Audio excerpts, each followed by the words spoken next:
नमस्कार दोस्तों। आज हम लोग बात करेंगे ईस्ट इंडिया कंपनी के साम्राज्य विस्तार पर। लेकिन की बात करने के पहले थोड़ा सा हम लोग समझेंगे कि यूरोप से व्यापारी भारत क्यों आए, वो हमसे क्या चाहते थे, किस तरह का व्यापार करना चाहते थे और उनके पहले यूरोप में जो भारतीय वस्तुएं जाती थी वो किस रूट से जाती थी और उसे कौन लोग ले जाते थे। ठीक है, तो सबसे पहले हम देखें यूरोपियों के भारत में आगमन से पहले भारत की वस्तुएं क्या यूरोप जाती थी? इसका उत्तर है जी हाँ। भारत से यूरोप यानी भारतीय वस्तुएं जो यूरोप जाती थी वो यूरोपीय लोगों के आने के पहले अरब व्यापारी लेके जाते थे। यानी बीच में मध्यस्थ का काम अरब व्यापारी करते थे और अरबों के मुनाफे को कट करने के लिए यूरोप के देश के व्यापारी चाहते थे कि हम सीधे भारत के मसाले, भारत के सूती वस्त्र, नील या सोरा हम सीधे भारत से खरीद पाए या साउथ ईस्ट एशिया के देशों से हम व्यापार सीधे कर पाए। इसके लिए उन्हें दिक्कत ये आती थी कि यूरोप से या तो स्थल मार्ग से अगर आना है तो आपको अरब होके आना होता था, जो कि निश्चित रूप से संभव नहीं था उनके लिए। और इस क्रम में उन्होंने सी रूट, एक नया सी रूट खोजा जो पूरा अफ्रीका का चक्कर लगा करके यूरोप से भारत उनको लेके आता था।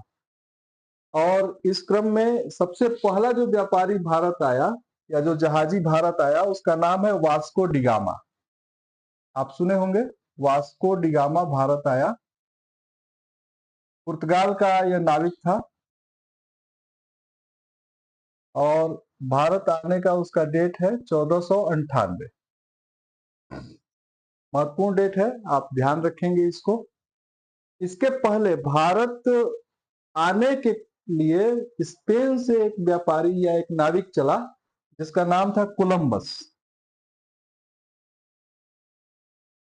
जब कोलंबस अपनी नाव लेकर के समुद्र में चला तब तक ये बात खोजी जा चुकी थी कि पूरी दुनिया गोल है और अगर हम पश्चिम की तरफ यात्रा करें तो घूमते घूमते हम ईस्ट चले आएंगे।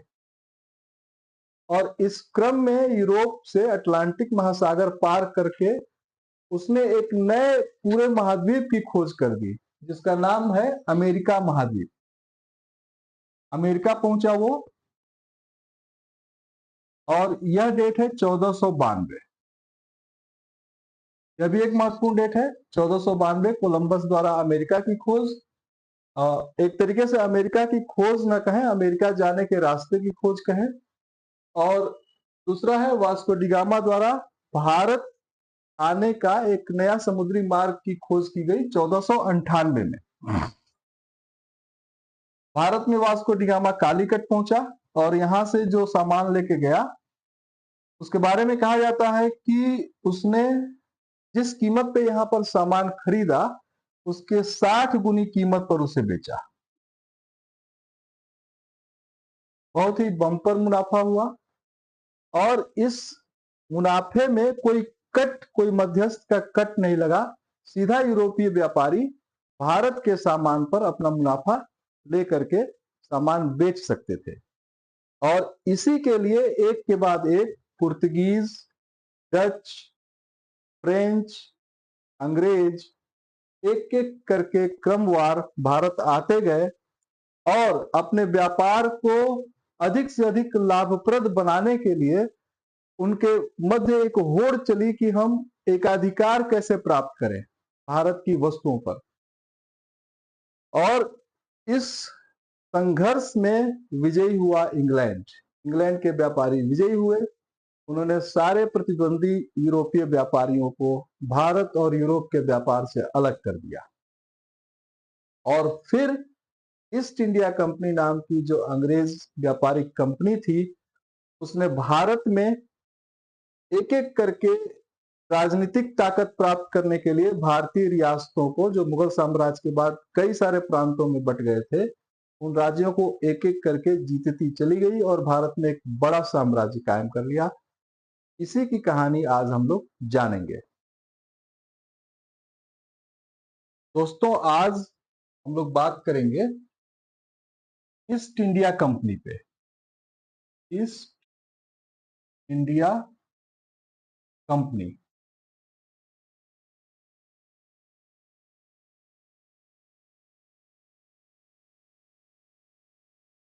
एक शब्द आप ध्यान रखेंगे, मोनोपोली।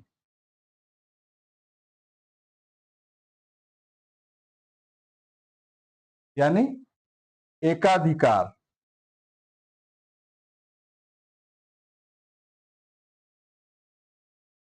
चाहे व्यक्ति हो, चाहे कोई कंपनी हो, चाहे कोई देश हो, कोई राष्ट्राध्यक्ष हो, हर आदमी चाहता है एकाधिकार।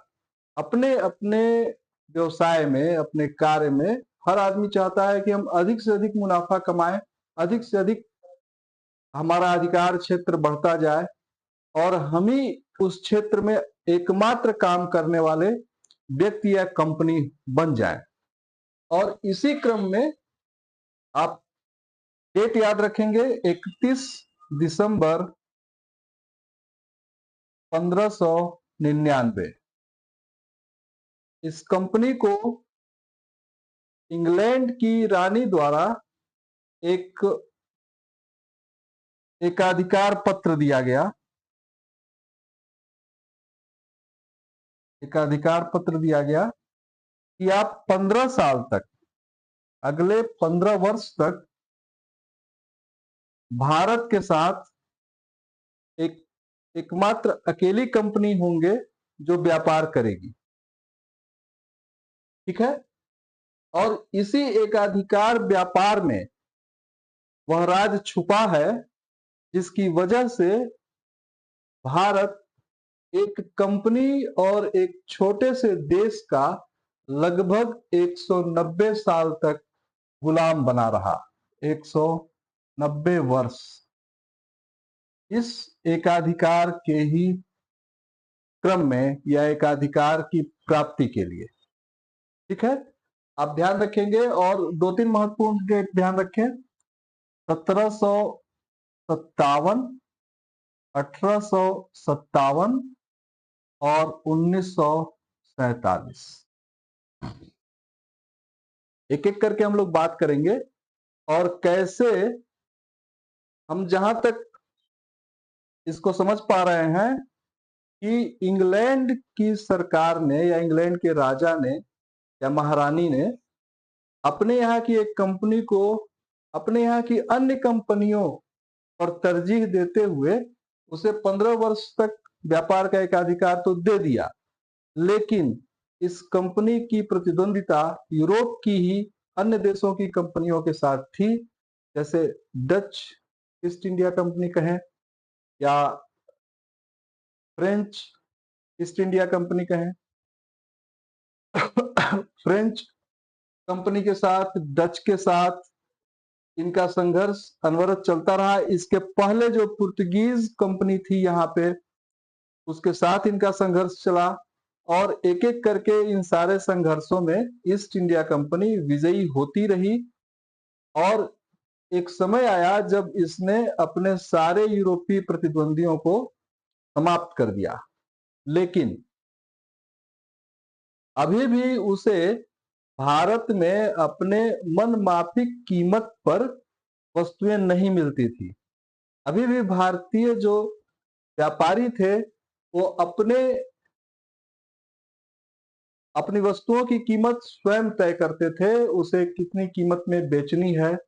और इस प्रकार अपने मुनाफे को बढ़ाने के लिए ईस्ट इंडिया कंपनी को यह जरूरत आन पड़ी कि वह भारत की राजनीति में भी दखल दे और भारत की राजनीति पर भी अपना प्रभाव जमाए। और इस क्रम में उसको रास्ता दिखाया। अगर हम बात करें कि सबसे पहले किस कंपनी ने भारतीय राजनीतिक मामलों में दखल देना आरंभ किया, तो वो था फ्रेंच कंपनी। और फ्रेंच कंपनी का जो गवर्नर था वो था डुप्ले। डुप्ले वो पहला ऐसा व्यक्ति, यूरोपीय व्यक्ति था इसने भारतीय रियासतों के मामलों में पहली बार दखल देना शुरू किया और उसी के पद चिन्हों पर चलते हुए ईस्ट इंडिया कंपनी ने न केवल फ्रांसीसी कंपनी को पराजित किया, बल्कि एक के बाद एक भारतीय राज्यों को भी अपने अधिकार में लेना शुरू किया। एक एक करके हम लोग देखेंगे और सबसे पहले हम लोग यहां बात करेंगे east India company versus French company के बारे में। इसे देखें, कर्नाटक युद्ध के नाम से 3 युद्ध लड़े गए।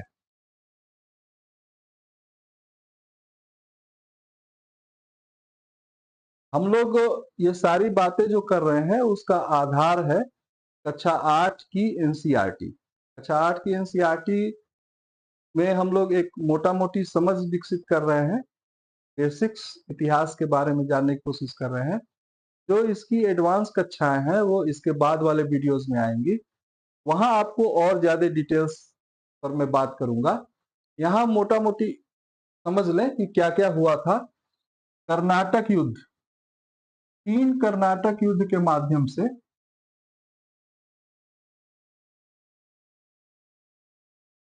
1746 फर्स्ट कर्नाटक युद्ध 1746 से 1748, सेकेंड कर्नाटक युद्ध 1756 से 1758 और थर्ड कर्नाटक युद्ध आप 1760 वांडीवास का युद्ध आप ध्यान रखेंगे। यहां पर आकर के इसी आखिरी युद्ध में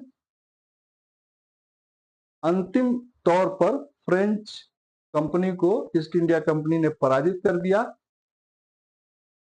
और बाद में जो समझौता हुआ 1763 में, उस समझौते के तहत यह कहा गया कि हम जितनी भी फैक्ट्रीज हैं, आप फैक्ट्री का यहां पर मतलब समझिए, जो आज मतलब है वैसा नहीं था उस समय। मतलब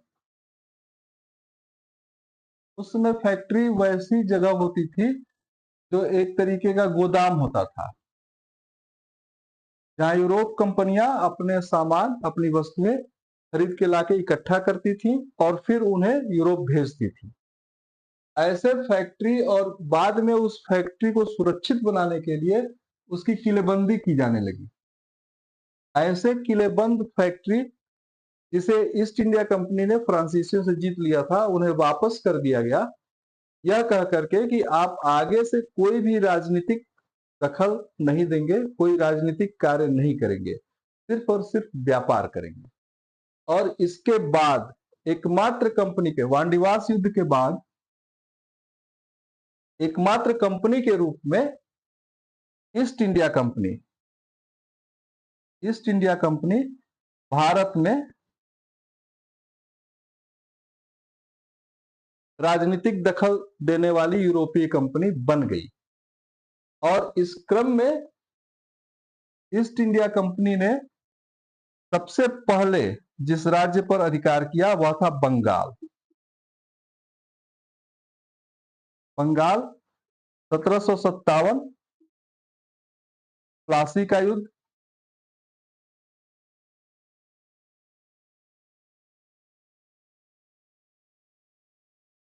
और एक दूसरा युद्ध 1764 बक्सर का युद्ध।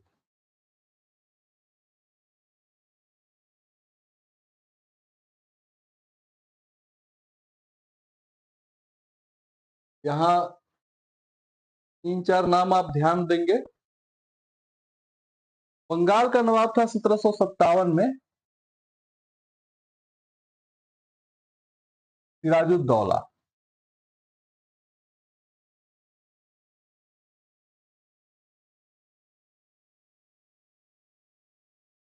उस समय सिराजुद्दौला का जो दरबार था, वहां कई दरबारी उससे असंतुष्ट थे और चाहते थे कि सिराजुद्दौला को नवाब के पद से हटा दिया जाए। और इस क्रम में उन्होंने समझौता किया ईस्ट इंडिया कंपनी के साथ। सिराजुद्दौला और उसके जो दरबारी थे, खास करके उसका जो सेनापति था,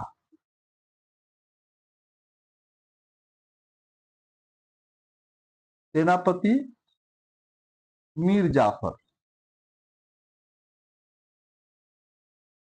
और Clive, Robert Clive east India company का एक, पहले तो छोटा ही कर्मचारी था, लेकिन धीरे धीरे वो सेनापति के बतौर काम करने लगा। मीर जाफर और क्लाइव के बीच समझौता हुआ और उस समझौते में तय किया गया कि जब युद्ध होगा प्लासी का, तो मीर जाफर अपनी सेना के साथ अलग रहेगा, मुख्य दर्शक बना रहेगा, वो अंग्रेजों के साथ नहीं लड़ेगा। और अंततः मीर जाफर की दगाबाजी से प्लासी के युद्ध में, मीर जाफर के षड्यंत्र से कहें, सिराजुद्दौला को क्लाइव ने पराजित कर दिया और इस पराजय के साथ ही सिराजुद्दौला की हत्या कर दी गई और मीर जाफर को क्लाइव ने अपनी कठपुतली के रूप में नवाब बना दिया। और यहीं से भारत पर अंग्रेजों का प्रभाव, या भारत पर कहें अंग्रेजों का कब्जा जमाना शुरू हो गया। यहां से ढेर सारा धन प्राप्त किया गया और उस धन का उपयोग कर्नाटक के युद्ध में भी किया गया। आप ध्यान दें, 1760 और 1757, 1757 प्लासी के युद्ध के माध्यम से बंगाल से जो धन कंपनी ने प्राप्त किया, उस धन का उपयोग उन्होंने वांडीवास के युद्ध में फ्रेंच को पराजित करने में किया 1760 में, और आगे चल करके मैसूर युद्ध में भी इस पैसे का भरपूर इस्तेमाल किया गया। और 1764 में मीर जाफर को 1760 में हटा करके मीर कासिम को लाया गया बंगाल के नवाब के रूप में, और फिर 1764 में मीर कासिम को भी हटा दिया गया और बक्सर का युद्ध मीर कासिम, अवध के नवाब शुजाउद्दौला और मुगल बादशाह शाह आलम द्वितीय। बक्सर के युद्ध की बात करें तो यहां एक पक्ष था ईस्ट इंडिया कंपनी और दूसरा पक्ष में 3 लोग थे।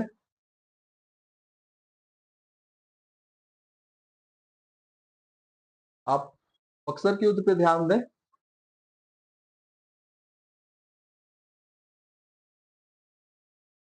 बक्सर का युद्ध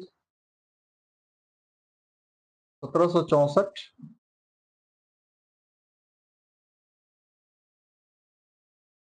इसमें पहला पक्ष था ईस्ट इंडिया कंपनी ईआईसी और दूसरा पक्ष था जिसमें 3 लोग थे।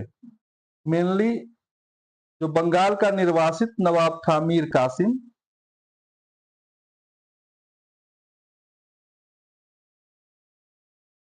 और मुगल बादशाह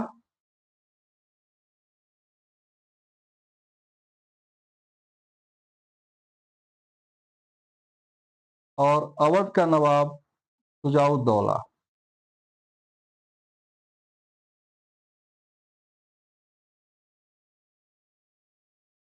एक्चुअली में सेना जो थी वो अवध के नवाब की ही थी, जो बक्सर के युद्ध में ईस्ट इंडिया कंपनी के साथ लड़ी। मुगल बादशाह उसका एक तरीके से संरक्षित था, शरणार्थी था, और मीर कासिम के पास सेना बहुत कम ही थी क्योंकि उसे बंगाल से छोटे छोटे युद्धों के में पराजित करके भगा दिया था अंग्रेजों ने। तो अवध के नवाब शुजाउद्दौला, मुगल बादशाह और मीर कासिम की संयुक्त सेना के साथ ईस्ट इंडिया कंपनी का युद्ध हुआ 1764 में, और बक्सर के युद्ध में उन्होंने लड़ करके बिना किसी षड्यंत्र के भारतीय शासकों को, भारतीय रियासतों को पराजित कर दिया और यहीं पर पूरी ताकत से उन्होंने बंगाल को जीत लिया। आप उस समय के बंगाल की कल्पना करें, इसमें आज का waste Bengal,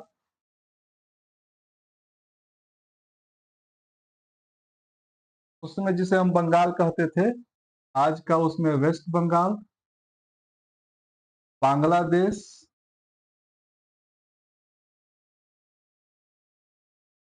plus Bihar plus Orissa. आप समझ सकते हैं कितना बड़ा भूभाग था जिसे अंग्रेजों ने 1764 में अपने रणनीतिक और सैन्य बल पर जीत करके भारत के एक, हम कहें, उत्तर पूर्वी कॉर्नर पर एक बड़ा छोटा सा, मतलब बड़ा सा एक राज्य जीत लिया और अपने नियंत्रण में ले लिया। और यहाँ की जो सारी, आप कहें, संसाधन था, सारा धन था, अब उनके कब्जे में था। चर्चा को हम लोग अगली कक्षा में आगे बढ़ाएंगे और फिर देखेंगे कि मराठों के साथ उनका संघर्ष कैसा रहा, मैसूर के साथ कैसा रहा। आज इतना ही। धन्यवाद।